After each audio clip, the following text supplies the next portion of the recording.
He controlled the docks, the unions, and half the politicians in Illinois. She made $8 an hour and couldn't pay rent. But at 2 a.m., in a forgotten diner on Highway 41, um, the most powerful man in Chicago needed her to survive. What happens when a woman with nothing becomes the one thing a king cannot live without? Welcome to a channel where we explore the world of powerful men, fierce women, and the kind of love that only forges stronger under fire. Power isn't always about who holds the gun. Sometimes it belongs to the one who knows how to heal. If you're already hooked, smash that like button. Share this with someone who loves a good story, and subscribe so you never miss an episode.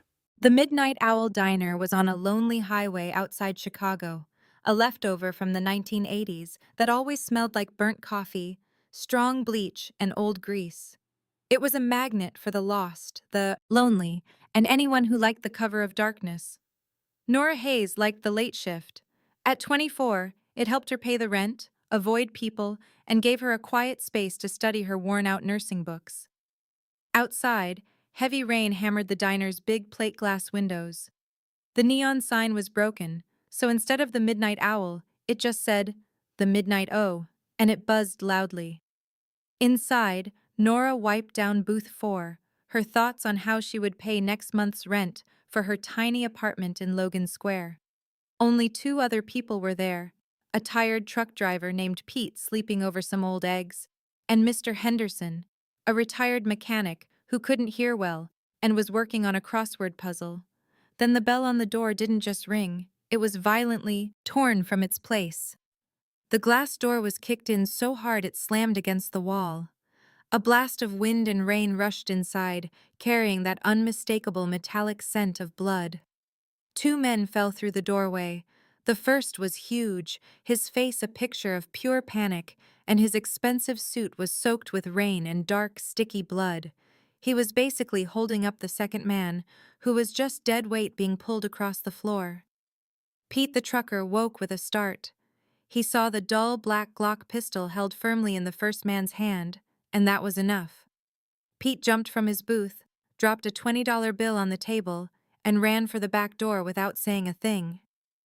Mr. Henderson kept his head down, focused on finding a 6-letter word for disaster. Nora was frozen behind the counter, holding the wet cleaning rag tightly. "Lock the door, now!" the standing man shouted, his Irish accent thick with fear.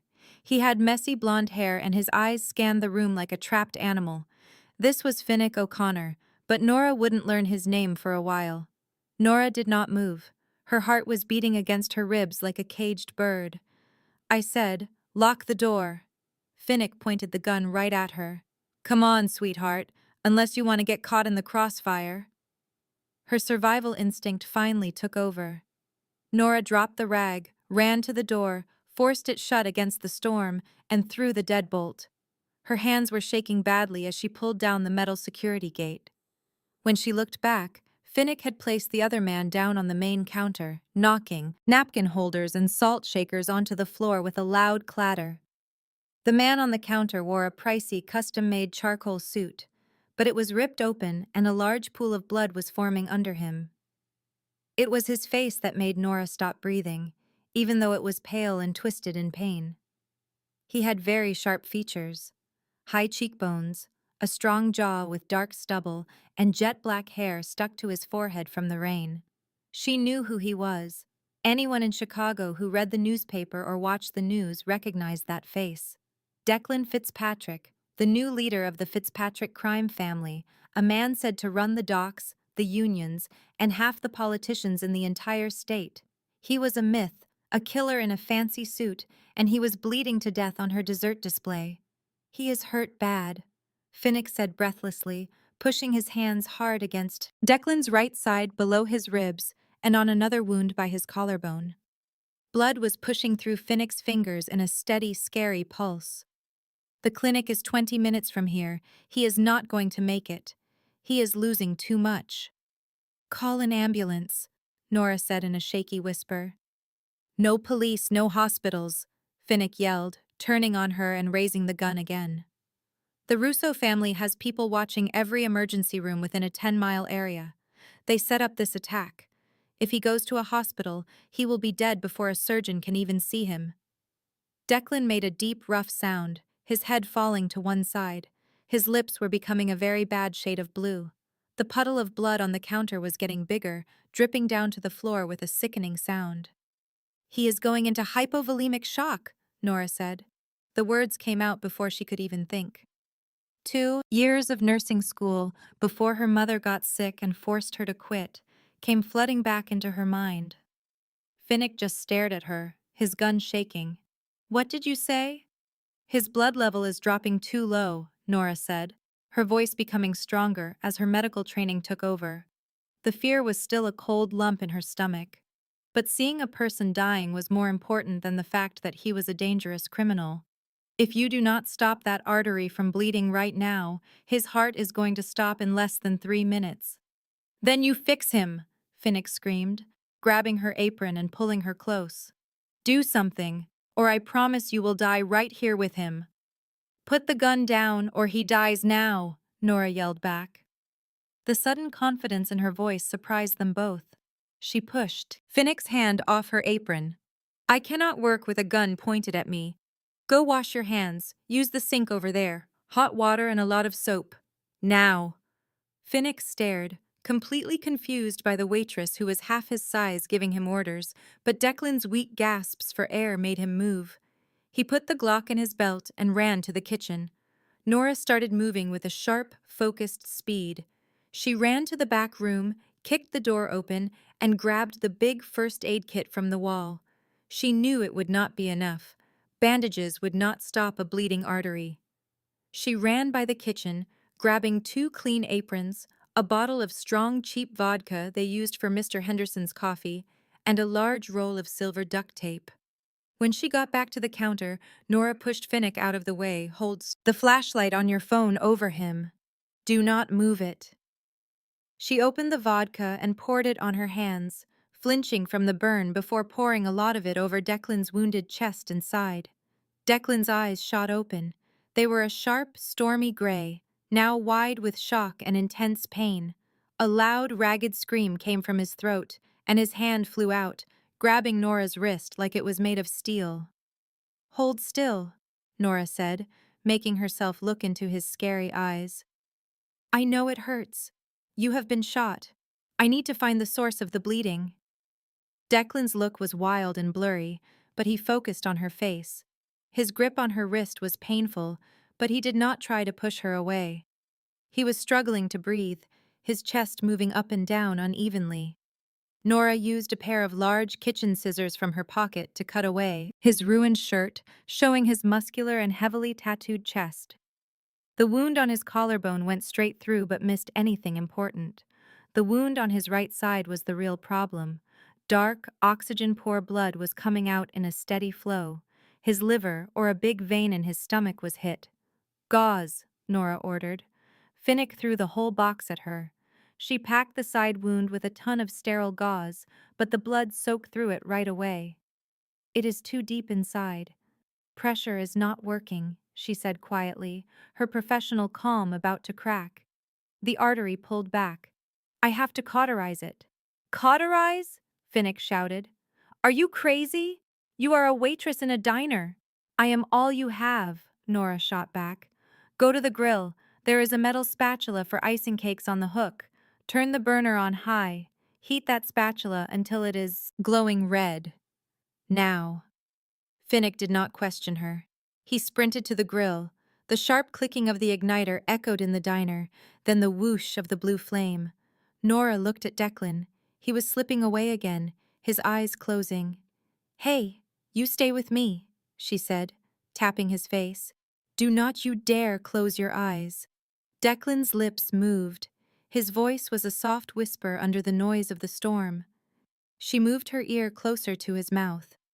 "Angel?" he whispered. A small bubble of blood formed on his lip. "Are you here to take me?" "Not tonight," Nora said with force. "Tonight, I am only your waitress." "It is hot," Finnick yelled, running back. He was holding the long spatula with a thick towel. Its tip was glowing a bright, angry orange. "Hold his shoulders down," Nora told Finnick. "He is going to fight it. Use your entire weight." Finnick pressed down on his boss, holding his shoulders firmly to the pastry display. Nora inhaled sharply, her hands trembling. She knew she could not afford to make a mistake. A miss would damage good tissue, and he would still die. "I am so sorry," she whispered to Declan. She pushed the red-hot metal into the injury, directly on the source of the bleeding. The sizzle of burning flesh was a horrible sound, followed by the foul, sharp smell of cooked meat. Declan unleashed a scream of pure agony so loud it made the diner's glass windows shake. His body arched up from the counter with such force it almost knocked the huge Finnick over. Declan's hands squeezed the counter's edge, his knuckles turning pale, before his eyes rolled back and the immense pain made him pass out. Nora yanked the spatula back and it fell into the metal sink with a sharp noise. She took clean linen aprons, folded them into a thick pad, and pushed down hard on the seared wound. She wrapped strong duct tape all the way around Declan's chest and back several times, fastening the improvised bandage securely to him. She stepped away, breathing heavily, her own work clothes stained with his blood. She stared at his chest. 1 second, 2 seconds, 3. It moved up, then down, shallow but regular. The bleeding had stopped. Finnick found his boss's pulse on his neck. He exhaled a sound that was almost a cry. "He is alive. Oh my God, he is alive." 30 minutes later, the sound of screeching tires signaled that a sleek, unmarked black van had arrived. 3 individuals rushed inside, led by an elegant, sharp-eyed older woman holding 2 very large black medical kits. She was Dr. Sofia Calvetti, the organization's secret trauma specialist. Sophia glanced at the chaotic scene, from the bloody countertop to the alcohol, the tape, and the burnt spatula. She checked Declan's condition and the bandage. Her eyes found Nora, huddled near the coffee makers, shaking in the warm diner. "Did you do this?" Sophia's Italian accent was sharp. Nora gave a small, numb nod. "You saved his life," Sophia stated calmly. "A tiny bit to the left, and his liver would be destroyed. The method was harsh but flawless. He would have been dead 20 minutes ago." The team quickly moved Declan onto a wheeled stretcher. As they headed for the exit, Finnick paused in front of Nora. He took out a thick wad of $100 bills from his blood-stained coat, held together by a rubber band. He set it on the countertop. It looked to be $10,000 at least. "You did not see a thing tonight," Finnick stated, his voice quiet and very serious. "No cops, no talking to anyone, nothing. For your own safety, you act like this never occurred." Nora looked at the money covered in blood. When she looked back up, the diner was silent. The only sign that the most powerful crime lord in Chicago had nearly bled out on her counter was the blood on the floor and the metallic smell that remained. 3 weeks passed by, feeling like an endless, quiet nightmare. She spent the initial 3 days cleaning the diner with bleach until her skin was raw, trying to get rid of the imagined odor of burnt blood. She left the money alone. She put the bloody cash inside a carved-out textbook under her floor. It felt wrong to touch. She checked the news reports each day, expecting to read that Declan Fitzpatrick had died. But she found 0 reports, no death notices, no new gang violence in the city. The organization's legal businesses, like shipping and real estate, continued to operate normally. The night at the Midnight Owl Diner felt like it had been a terrible dream. Nora tried to go back to her usual life. She cooked eggs for Pete. She served coffee to Mr. Henderson and returned to her tiny, cold apartment on the 3rd story of a brick building. But a feeling of dread started to grow. It began with little things. A dark car would be parked at the end of her block when she came home. A man in a trench coat would take a booth, order only black coffee, and simply watch her for her entire shift. Nora convinced herself it was just her imagination. The Fitzpatrick organization wanted her to forget, so they were simply leaving her alone. That is how things were supposed to go, right? She was mistaken. She just did not realize who was really after her. It was a Tuesday night, one of her few evenings off. Nora was bringing groceries down the dark, narrow alleyway behind her apartment. The street lamps above flickered, creating long, strange shadows among the dumpsters. Nora Hayes. The voice emerged from the darkness by a fire escape. Nora froze, her fingers gripping the paper grocery bag tightly. A man came into view in the faint light. He was not one of the men from that night. This man was thin, in a cheap leather coat, with a prominent scar that ran from his ear to his collar. His smile was crooked and unkind. From behind him, two more men stepped out of the dark, cutting off her path to the street. "Who are you?" Nora said, stepping backward until she felt the hard brick wall. "The name is Dominic," the scarred man replied casually, as he took out a long, serrated blade from his belt. "I am an associate of Tobias Russo. Perhaps you know of him." Nora felt a wave of cold fear. The Russo family were their rivals, the ones who had tried to take out Declan. "I do not know that name," Nora lied, her voice shaky. "I have no money. You can have the food." Dominic chuckled, a dry, harsh sound. "We are not here for your groceries, sweetheart. 3 weeks ago, we had our man trapped on Highway 41. We shot him twice. We saw him bleeding. He was supposed to die right there. But our source says he survived. And word is, his car stopped at some greasy diner before getting to a private doctor." He moved a step closer to her. The knife's edge shimmered in the dim light. "Toby Russo is extremely unhappy. He invested a lot in that attack. He wants to know precisely how Declan Fitzpatrick managed to survive, and he wants to make a point with the person who helped him."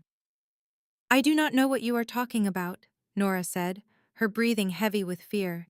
She frantically looked for a means of escape, but the alley offered none.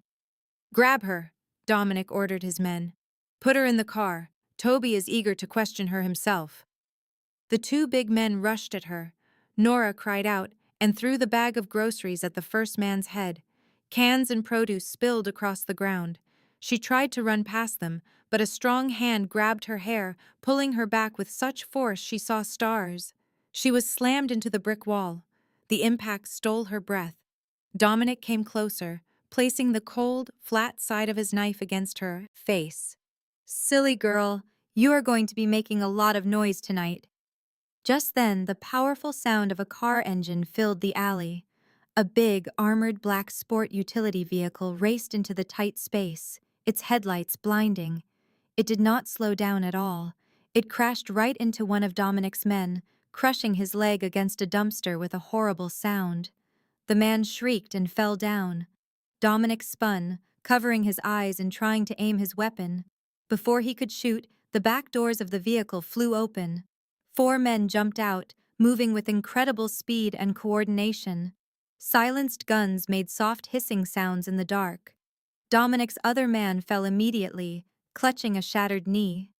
Dominic was shot in the shoulder, which spun him around and knocked his knife into the shadows. "Do not move, Russo filth," a familiar rough voice called out.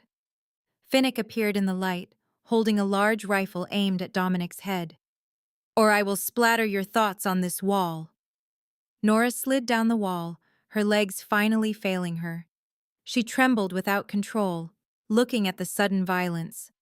The back door of the sport utility vehicle opened more. A man stepped out into the night. He walked more slowly than he had before, using a cane with a silver handle, but he still had an incredibly commanding presence. It was Declan Fitzpatrick, dressed perfectly in a dark suit. The pale, dying man from the diner was gone. In his place stood the most dangerous man in Chicago, his sharp gray eyes focused only on Nora. He moved toward her, the steady tap of his cane mixing with the groans of the injured men.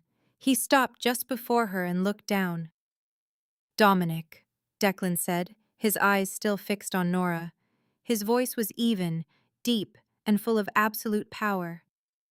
"Tell Toby Russo, if he ever sends his people into my area again, I will not just eliminate his men.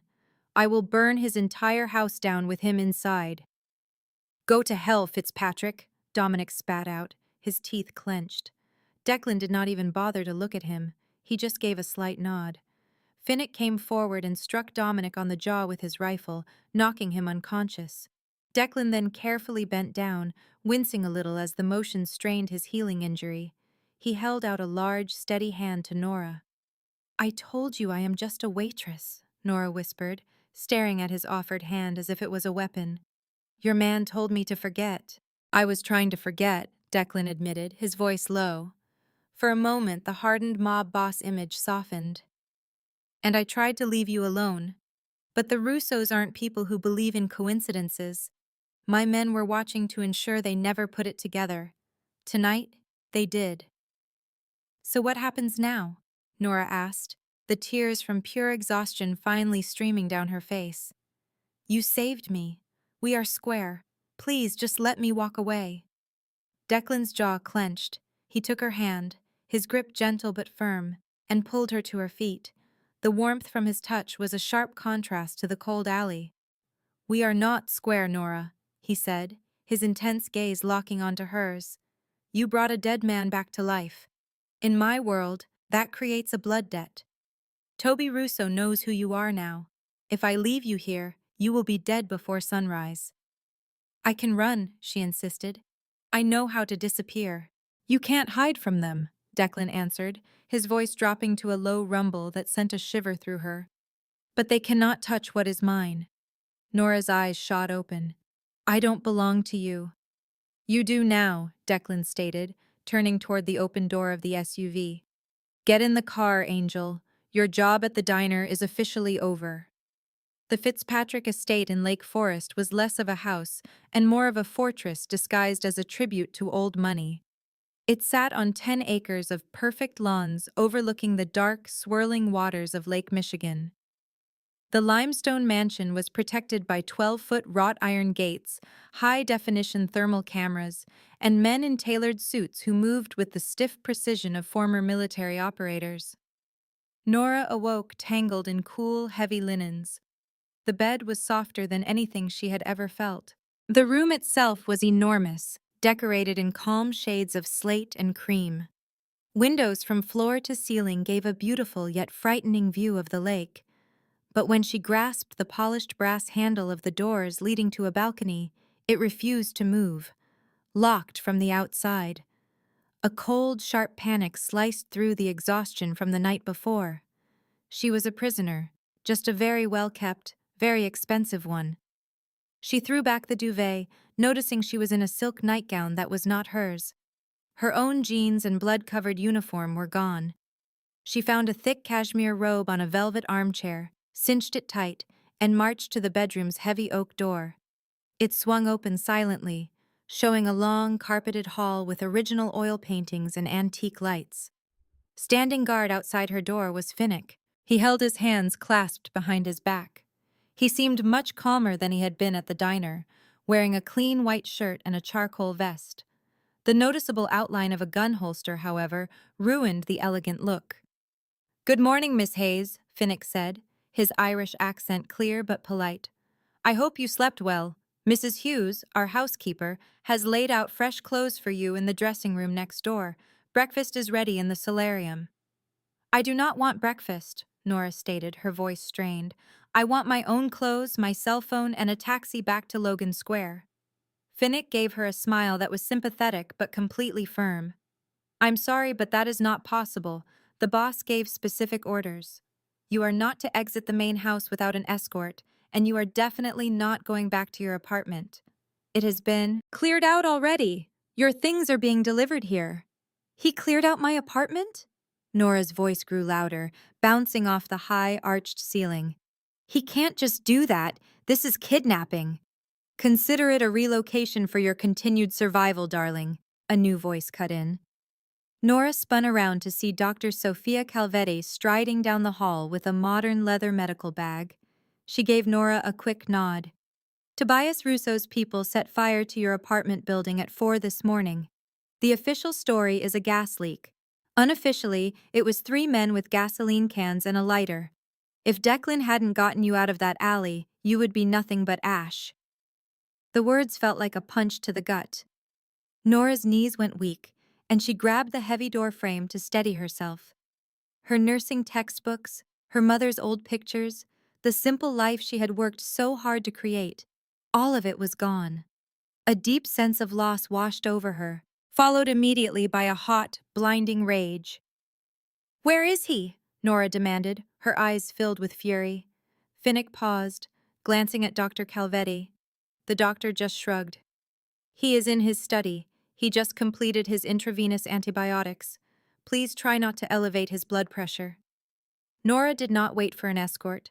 She hurried past Finnick, making her way through the maze-like corridors until she reached a pair of huge mahogany double doors. Two more silent, imposing guards stood beside them. They moved aside as she came near, opening the doors for her. The study had the scent of leather, strong espresso, and a faint, sharp smell of antiseptic. Declan Fitzpatrick was at a giant desk made of dark walnut. He looked very pale. Dark circles under his stormy gray eyes stood out against his sharp cheekbones. He wore a dark Henley shirt that made room for the thick bandages underneath. He was studying a pile of financial papers with cold efficiency. He glanced up as she burst in. The irritation on his face disappeared, replaced by a guarded, unreadable look. "You destroyed my life," Nora said, her voice trembling with anger. She walked straight to the edge of his desk. "Toby Russo destroyed your apartment," Declan corrected her smoothly, placing his gold Mont Blanc pen on the desk. "I told you they would not give up. I just made certain you were not there when it happened." "So what am I supposed to do now?" she yelled, throwing her hands in the air. "Just live here? A pet waitress in a golden cage? I have a life, Declan. I have to pay for nursing school. I have bills." Declan got to his feet. He moved slowly, clearly trying to hide the pain coming from his healing wound, but his large frame still filled the room. He took a sleek black American Express Centurion card from his desk and slid it across the polished surface toward her. "Your bills are paid," Declan stated, his voice a low command. "Your tuition for the nursing program at Chicago Memorial is covered for the next 4 years. It was done through an anonymous scholarship. For anything else you require, use that." Nora stared at the black card as if it was a poisonous viper. "You actually think you can buy me? Buy your way out of dragging me into your mob war?" Declan came around the desk, a slight limp in his walk, until he stood just inches away. The difference in their height was immense. Nora had to crane her neck to meet his eyes. This close, she saw the faint lines of stress around his mouth, the physical cost of holding his empire together while his body struggled to heal. "I don't buy people, Nora," Declan said, his voice softening, the icy tone of the mafia boss giving way to the tired man beneath. "I protect my own. You saved my life. You reached into my chest and pulled me out of the darkness. Because you did that, Russo put a price on your head. Until Tobias Russo is dead and his entire organization is destroyed, you will stay here. You will be kept safe. You will have everything you need. But you will not step outside these gates." "And how long is that going to take?" she whispered, the anger leaving her, replaced by a chilling sense of dread. Declan reached out, his large, rough thumb gently tucking a loose strand of hair behind her ear. The gesture was surprisingly gentle, sending a shock of electricity down her spine. "However long it takes to make the streets clean again," he replied softly. "Welcome to the family, Angel." 2 weeks passed in a strange, stifling pattern. Nora had the freedom of the estate's interior and the enclosed gardens, but always under the careful watch of the security team. She passed her days in the enormous 2-story library, studying first-edition medical books and new journals that Declan had ordered just for her. She started to learn the rhythm of the house. She learned that Declan took his coffee black, slept for fewer than 4 hours a night, and conducted meetings in the basement conference room that left his men looking anxious and pale. She also discovered that for all his brutal reputation, he had a quiet, formidable mind. He did not lead with shouting. He led with cold, calculated precision. And she realized he was observing her as well. She would often look up from a book to see him in the library doorway, leaning on his cane with its silver handle, simply watching her. The space between them felt heavy, alive with an unsaid tension that was part gratitude, part confinement, and part a dangerous, growing attraction. He never crossed her boundaries, but his presence was a constant, weighty cloak over her new existence. That delicate peace was broken on a Thursday evening. A thick, oppressive humidity had descended over Lake Michigan, unleashing a fierce thunderstorm that shook the mansion's windows. Declan had arranged an urgent meeting with his inner circle. Several of his top captains, including Finnick and a slick, watchful man named Silas, were in the main dining room, pretending to have a catered dinner. Nora had gone to the library to try and study a chapter on cardiovascular pharmacology, but the loud, muffled voices from down the hall made it completely impossible. The syndicate was hemorrhaging cash. Russo's crew had jacked 3 of their containers at the Chicago port, and fighting back was getting pricey. Near 11 at night, the heavy dining room doors burst open. Nora came out of the library right as Silas stumbled into the hall. The capo's face was deathly pale, shining with a sudden thick sweat. He gripped his chest, his eyes rolled back, and he collapsed on the expensive rug, his body instantly locking into violent seizures. All hell broke loose. Finnick appeared with his gun drawn, instinctively checking the empty corridor for threats. Declan was on his heels, his face a cold mask of fury. "Get Sophia now!"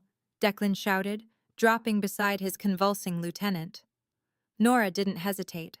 The rush of adrenaline burned away her fear of the gunmen surrounding her. She sprinted down the hall and slid to her knees beside Silas. "Move!" she commanded Declan, pushing him aside. "He's having a heart attack!" Finnick exclaimed, grabbing his phone. "It is not a heart attack," Nora retorted, her eyes scanning Silas's features. She gripped his jaw and forced it open. She leaned down, sniffing near his mouth. She caught a faint, sickeningly sweet smell, like bitter almonds and garlic. His pupils are tiny. He is turning blue. He is rigid, not trembling. She stared up at Declan, her heart pounding. What did he consume? We all had the same whiskey. "The Macallan, 25, Declan answered, his mind racing. "But Silas takes pills. He had one right before we ate." "Who handed it to him?" Nora pressed. A dreadful understanding dawned in Declan's eyes. He looked over at one of the younger men standing by the dining room entrance, a quiet driver named Leo. The moment Leo saw Declan's look, he turned and fled toward the service stairs. "Take him alive," Declan commanded Finnick. Finnick instantly gave chase after the traitor. Nora returned her focus to Silas. "It is an organophosphate or a synthetic nerve agent. It was in the capsule. His breathing is shutting down." Dr. Sophia Calvetti came rushing down the hall, swinging her medical bag. Nora didn't waste time. "Neurotoxin poisoning, likely ingested in a capsule 10 minutes ago." Nora rattled off the details with precision. "He needs a full dose of atropine now, and intubation, or he will suffocate on his own fluids." Sophia offered no argument.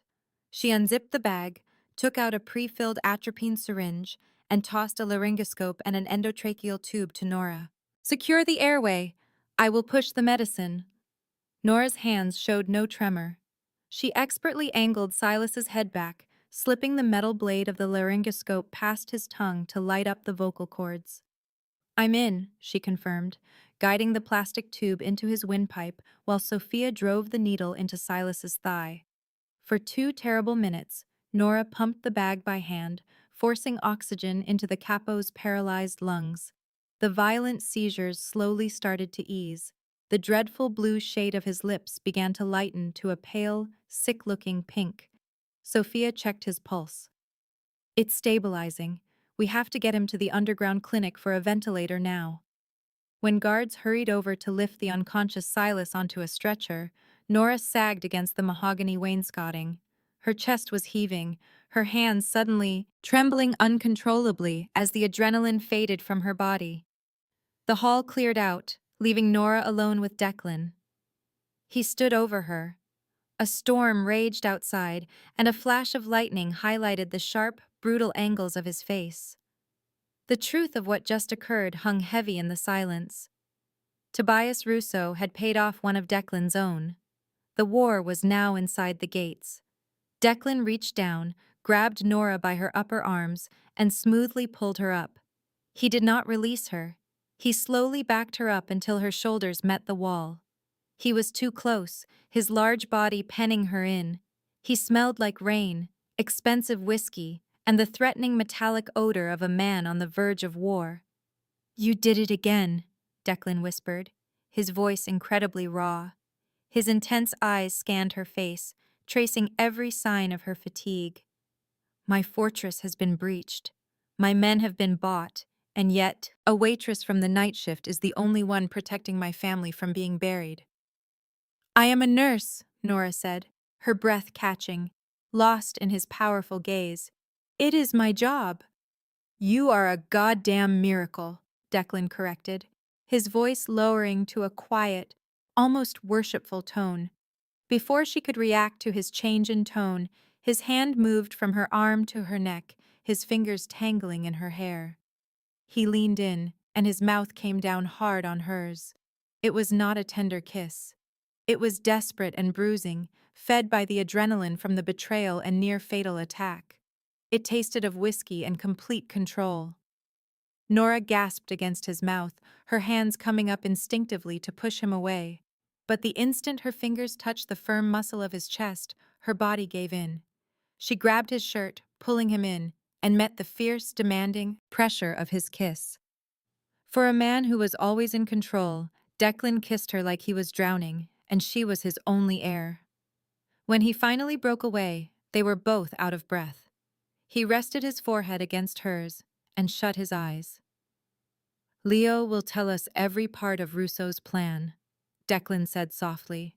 His tone was lethal, a sharp contrast to their intimate position. "And then I am going to finish this war. But I want you to understand something, Nora." He opened his eyes, fixing her with a gaze of pure, frightening certainty. "You are not just a debt anymore. You are mine."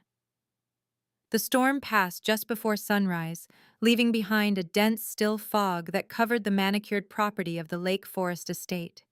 Inside, the atmosphere felt just as heavy, thick with the metallic promise of violence to come. Nora sat on her bed's edge, already dressed in black pants and a warm sweater. She had not slept, as her lips still felt the burn from Declan's kiss, the meeting of two entirely different worlds. It was a blunt confirmation that she was not simply a medical tool or a debt to be settled. She was now woven into the Fitzpatrick syndicate. Deep in the soundproofed basement, Declan and Finnick were breaking down the traitor Leo. The thought of a mafia interrogation sickened Nora, but her professional mind couldn't help but detail the brutal mechanics of the violence downstairs.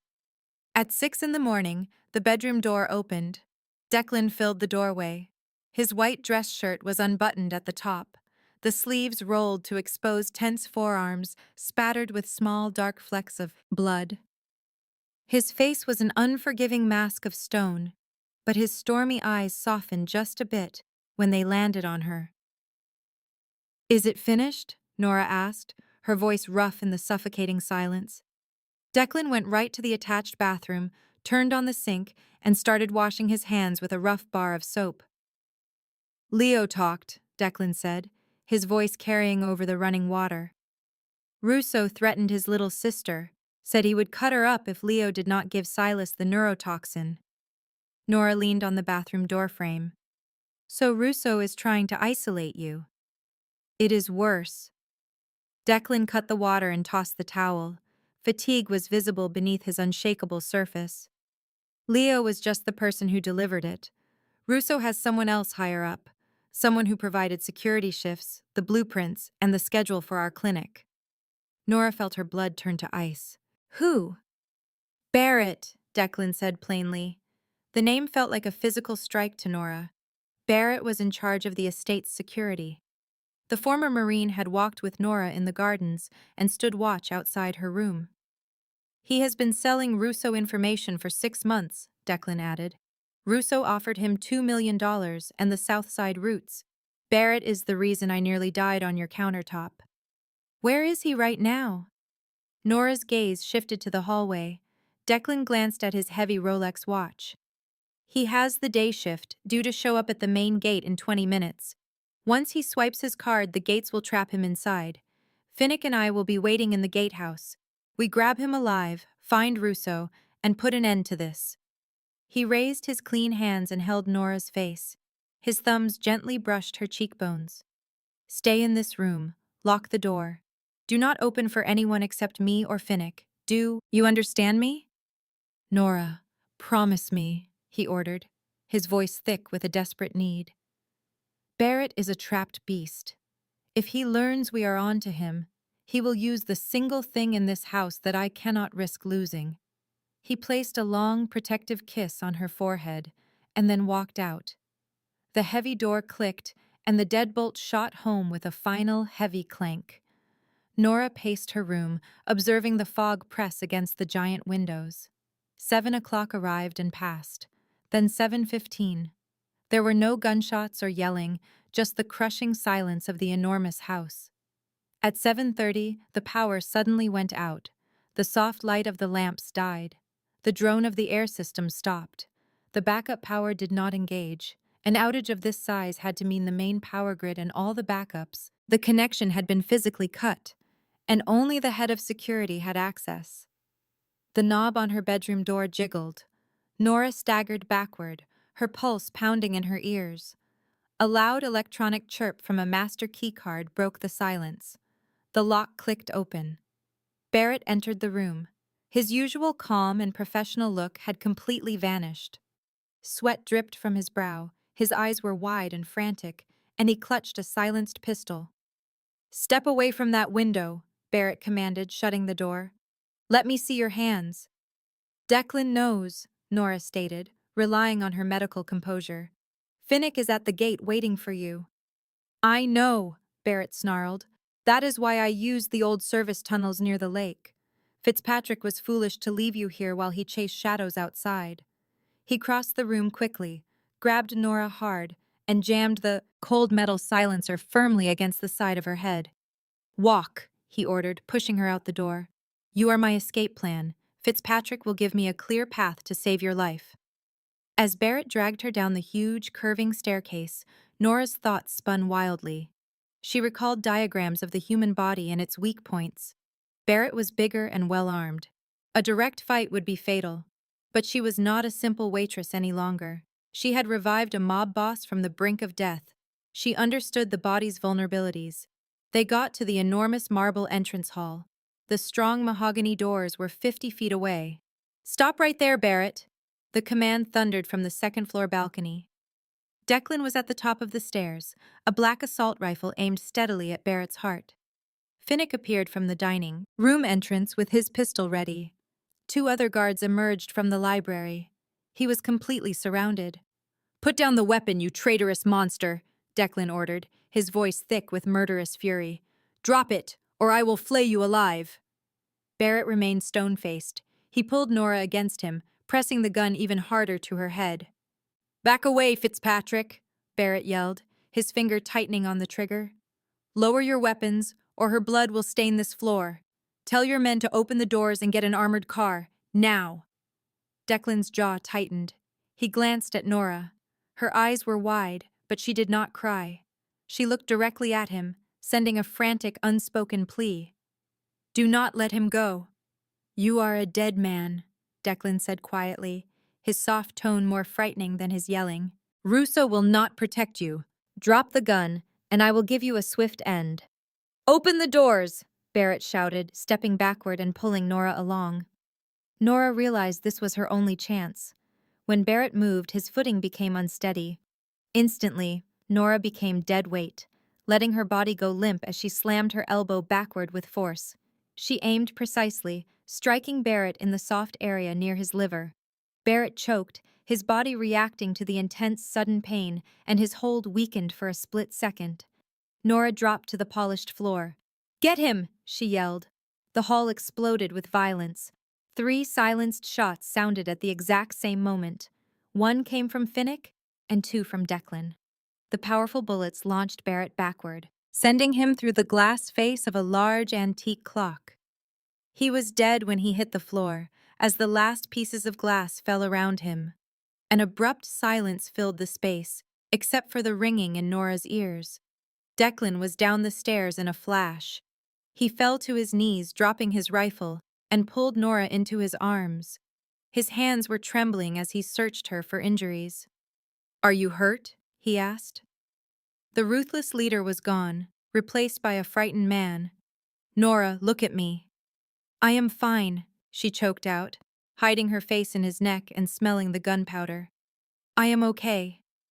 Declan held her tightly, his embrace almost painful. Finnick moved Barrett's gun away with his foot and took a secure phone from his vest. "Boss," Finnick reported. The last text was a location, a warehouse in Fulton Market. "Russo is waiting there." Declan gently released Nora. The fear in his dark eyes turned to cold, hard steel. He got up, helping her to her feet. "Find Sophia," Declan told Finnick. "Prepare the medical vehicle. Gather all our men. We are going to Fulton Market." Nora held Declan's hand tighter. "I am going with you." "No, you will stay here. You were nearly killed at my home," Nora retorted, her tone leaving no room for argument. "Silas was almost killed in your hall. Barrett tried to shoot me in the head. Nowhere is safe now. If you are going to battle, you will need a medic." Declan studied her, seeing the determined look in her eyes. The timid waitress was no more. In her place stood a woman shaped by his violent reality. A slow, dangerous smile appeared on his face. "Finnick," Declan said, his gaze locked with hers. "Get the lady a bulletproof vest." The Fulton Market area of Chicago was a maze of old industrial buildings. Tobias Russo's warehouse was located on Kinsey Street, a massive brick structure that was his secret operational center for many years. At 9:45 in the morning, that piece was broken for good. 4 armored trucks burst through the fence, stopping abruptly in the main yard. In the third vehicle, Nora's heart pounded in her chest. She had on a thick vest over her clothes, with a medical kit attached to her front. Next to her, Dr. Sophia Calvetti was loading a shotgun. "Stay down behind the truck," Sophia said. "Your job is to patch them up. Our job is to create them." Before Nora understood, Declan got out of the first truck with Finnick and 12 armed men. There was, without a pause. Finnick went to the strong steel door and used 2 thunderous explosions to destroy the hinges. Declan kicked the broken door in, and his crew flooded into the structure. The shooting began immediately. It was a violent chorus of gunfire and cracking cement. Russo's team was expecting a simple hostage exchange and was caught completely off guard by an all-out assault. "Medic!" A desperate cry cut through the noise of the battle. "Go!" Sophia shouted, pushing Nora forward. Nora ran across the concrete as bullets hit the walls nearby. She slid on the grimy floor next to Marco, a young soldier of Declan's, who was holding his wounded thigh. Her fear was replaced by her medical focus. Nora tore his pants, quickly tied a tourniquet above the wound, and stuffed it with blood-clotting gauze. "You are stable," she said, tightening the rod securely. "Do not move." She glanced up past a grim canopy of hanging meat hooks. Russo's men were retreating, unable to stop Declan's relentless attack. Declan navigated the chaos with frightening elegance, his weapon firing in short, precise shots. He was a general fighting alongside his men. In a glass office high above the warehouse floor, Tobias Russo yelled into a radio. His expensive suit was covered in dust as he desperately radioed for backup that was not coming. Declan saw him. "Cover me!" he shouted, tossing aside his rifle and taking out a custom 1911 pistol. While Finnick provided a covering spray of bullets, Declan jumped over a machine belt and ran up the stairs, ignoring the bullets bouncing off the metal around him. He smashed the remains of the office door from its hinges. Nora hurried ahead, crouching behind some boxes to watch him. Inside, Russo lifted a machine gun. Declan never flinched. He shot twice. Pop! Pop! The first bullet hit Russo's right shoulder, making him drop his gun. The second bullet struck his right knee, and the other crime boss fell with a horrible crack. The building became strangely quiet, except for the moans of injured men. When they saw their leader go down, Russo's remaining men gave up. Finnick's team moved in, securing them to support beams with plastic ties. Declan looked down at Russo as smoke curled from his gun's barrel. "You are finished, Toby. Your entire operation belongs to me. Your legacy is finished." Russo spit out some blood. "The authorities are watching you, Fitzpatrick. They will take you down." "Let them," Declan replied softly, pointing the gun right at Russo's forehead. "Declan, stop!" Nora's voice carried up the stairs. She went through the broken doorway into the bloody room. Declan glanced at her, but his aim remained steady. "Get out of here, Nora." "He is bleeding out from his femoral artery," Nora stated, indicating the growing puddle of dark red near Russo's damaged knee. "If you shoot his head, the police will have evidence. That makes it a clear execution. But if he bleeds to death, he is just another victim of the firefight." Declan looked at her. A fresh wave of admiration and grim humor crossed his face. He glanced at Russo, whose frightened face showed he understood his artery was cut. "You heard her, Toby," Declan said, easing the hammer down before putting the gun away. "The waitress says you can bleed." Russo looked at Nora, pain and fear battled in his gaze. "Help me. You are a nurse, please." Nora stared down, her expression a blank mask. Memories flashed, her apartment in flames, the blade in the alley, and Barrett's gun against her head an hour earlier. She unlatched her medic kit, placing it on the desk far from his grasp. "My shift is over," she whispered. Turning from the dying man, she went to Declan. He pulled her close with a steady arm, his breath heavy. They left the office, the sound of Russo's desperate choking disappearing behind them. Descending the stairs, they walked over the bodies of those who had wronged them. Finnick signaled his men toward the idling cars. Emerging from the warehouse, they were met by the morning sun piercing through the Chicago clouds, casting a bright glow on the horizon. Declan paused at the door of his Escalade. He looked at Nora and carefully wiped a smear of grime and blood from her face. "It's finished," he murmured, his voice rough with fatigue. "This city belongs to us. You are finally safe." Nora gazed at his rugged features and saw the fierce devotion in his eyes. She brought him back from the brink on a grimy countertop, and he had set the world on fire for her. "I know," she replied, rising to meet his lips. "Declan, let's go home."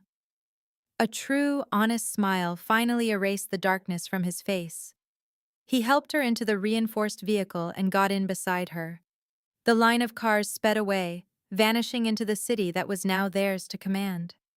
In the end, survival in this life is not about who is the quickest on the draw. It is about who can put things back together after the shooting ends. On a wet Tuesday evening, Nora Hayes did more than save a mobster's life.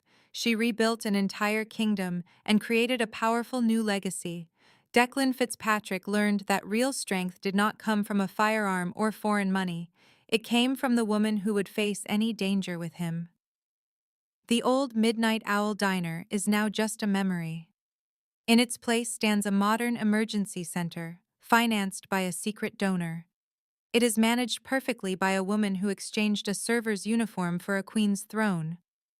Their connection was born from blood and tested by violence, but it was cemented by absolute trust. They are now the undisputed rulers of Chicago. This content was carefully researched, developed, and manually edited by our team to deliver meaningful stories with valuable life lessons. Every narrative is crafted to entertain, inspire, and empower our audience. We believe that great stories can change lives, and we are committed to bringing you content that matters. Thank you for being part of our community.